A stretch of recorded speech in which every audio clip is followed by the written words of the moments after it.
이사야 선지자는 북왕조 이스라엘과 남왕조 이스라엘의 멸망기에 사역을 했다고 했습니다. 그의 사역 기간 내에 북왕조 이스라엘은 아수르에 망하고 남왕조 이스라엘은 좀 더 시간이 지난 후에 결국 망하게 됩니다. 우리가 아는 대로 이스라엘은 신종 국가고 그 이스라엘이 멸망을 하려면 신적 허가가 있어야 됩니다. 아무래도 안 되겠다라는 하나님의 먼저 포기가 있어야 다른 나라에 망하게 되는 것인데, 그 망하게 된 원인이 무엇일까? 여러 가지로 생각할 수 있습니다. 우리가 쭉 구약에서 읽는 바대로 하자면 그들은 하나님을 거역하고 그 뜻을 따르지 않으며 사회의 혼란을 야기시키고 우상을 섬기고 하나님이 싫어하는 모든 일을 했을 뿐만 아니라 가나안 땅을 주어 책임지게 했던 거룩한 나라 제사장의 직분을 스스로 실패하기 때문에 더 이상 이스라엘은 존속시킬 필요가 없다, 그렇게 되는 것입니다. 그럼에도 불구하고 북왕조 이스라엘이나 남왕조 유다의 멸망은 그냥 다만 잘못한 것으로 인해서 포기되는 것, 없어지는 것으로 끝나지 않습니다. 그들은 결국 돌아올 것입니다. 포로가 되고 돌아오는 그 과정 속에 어떤 유익이 있느냐 하면 이스라엘은 참다운 이스라엘이 될 것이라, 그 고난을 통하여 정화된다.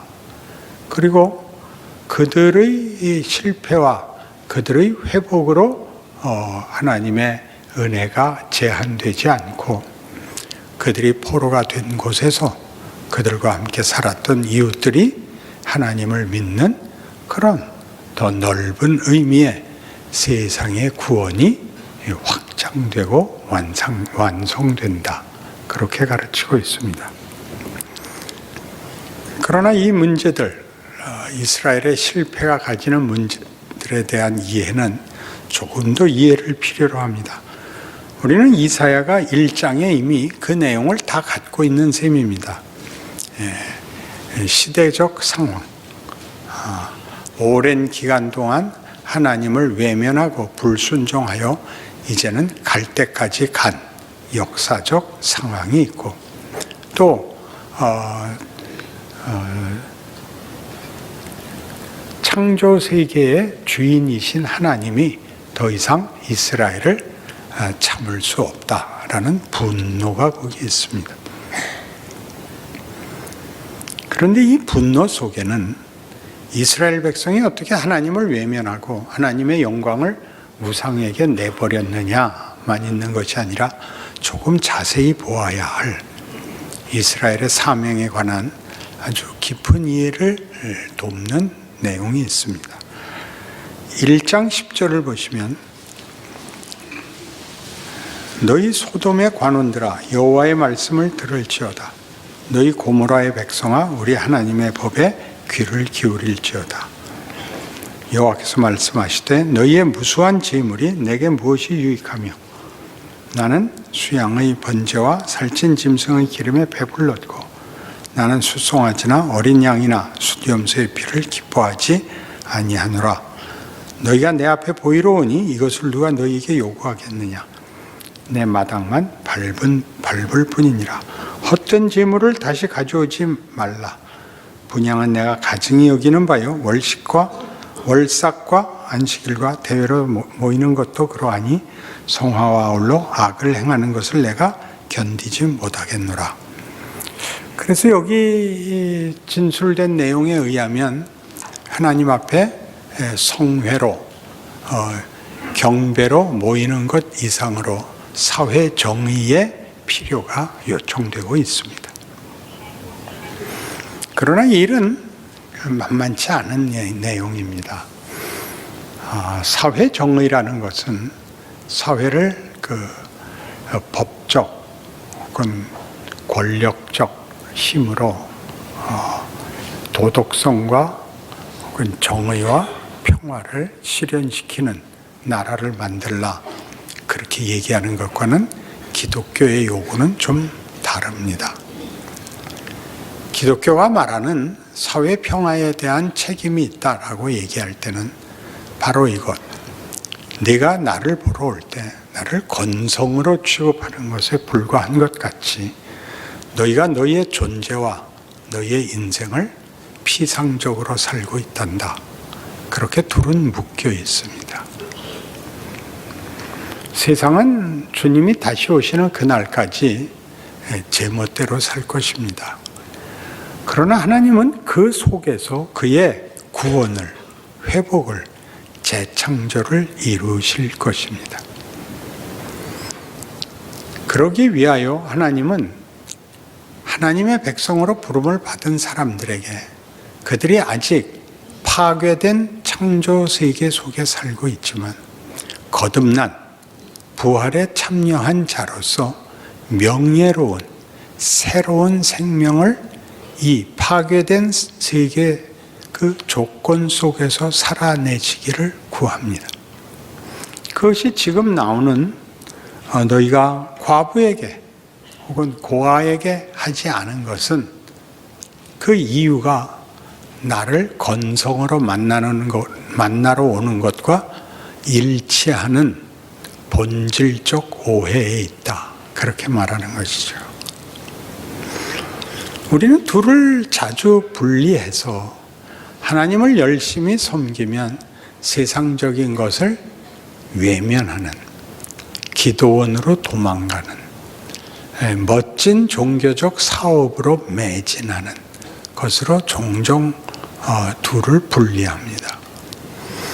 여러분들이 보다 적극적인 하나님의 일에 동참하셔서 구제를 하며 선행과 봉사와 기도와 또는 어떤 안타까운 일에 격려가 되는 일은 마땅히 해야 할 일입니다.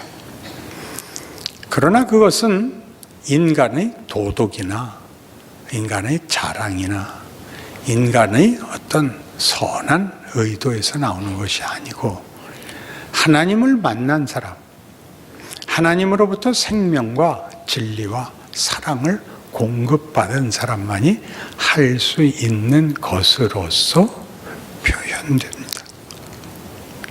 그러니까 여러분이 가지는 종교적 어떤 특심한 행실들이 생기면 그것은 당연히 여러분이 존재하는 곳에서도 당연하게 영향이 흘러나오게 되어 있다, 그런 뜻입니다.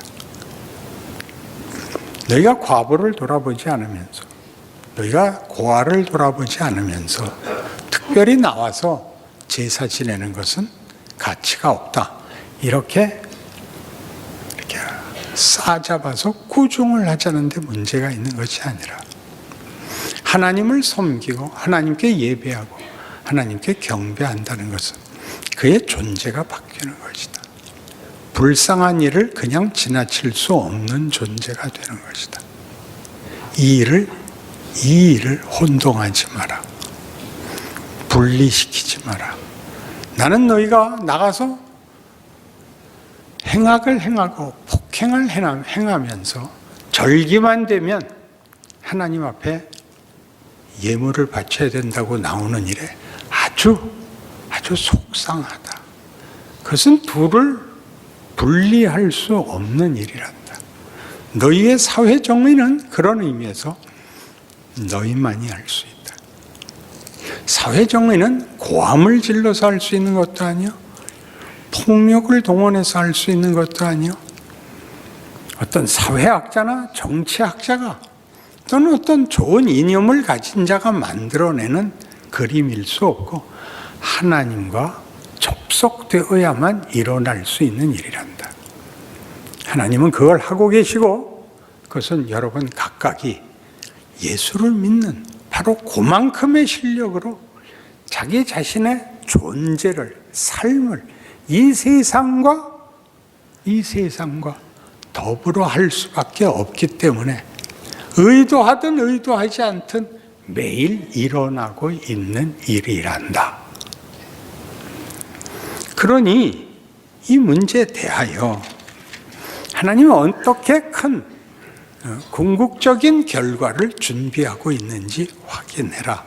그렇게 얘기하는 셈이죠.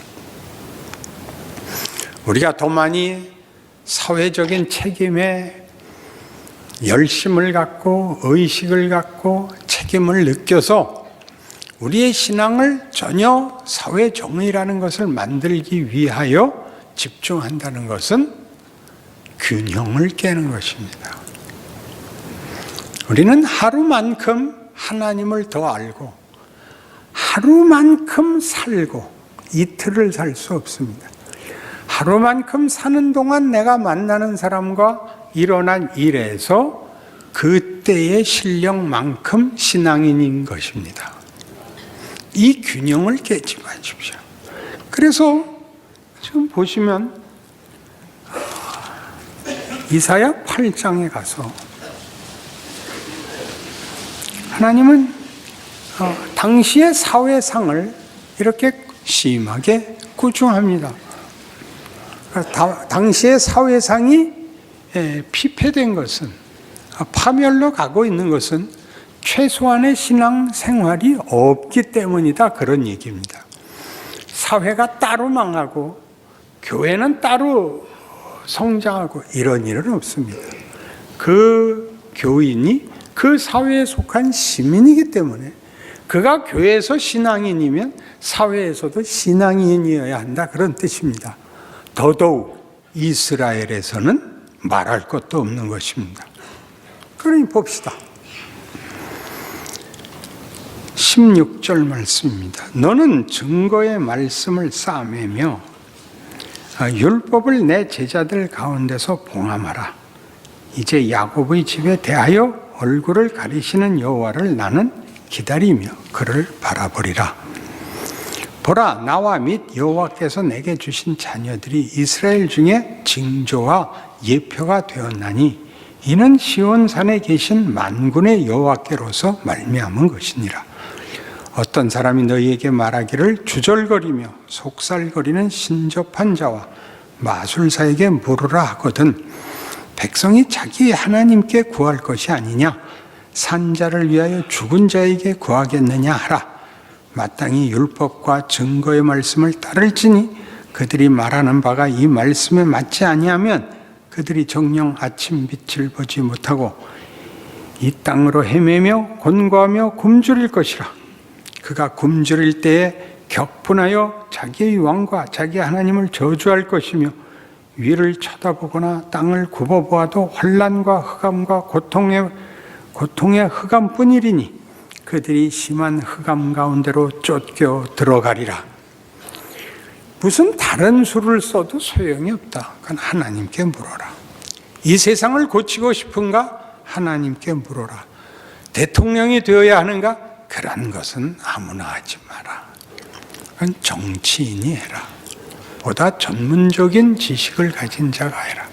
신자가 할 것은 뭐냐? 사회 정의를 만들고 싶다면 꼭 있어야 하는 윤리, 도덕, 양심, 질서, 상식을 지키는 자들이 되라. 그런 얘기입니다. 그건 어디서 나오느냐? 하나님을 섬기며 두려워하는 데서 나온다. 이런 얘기죠.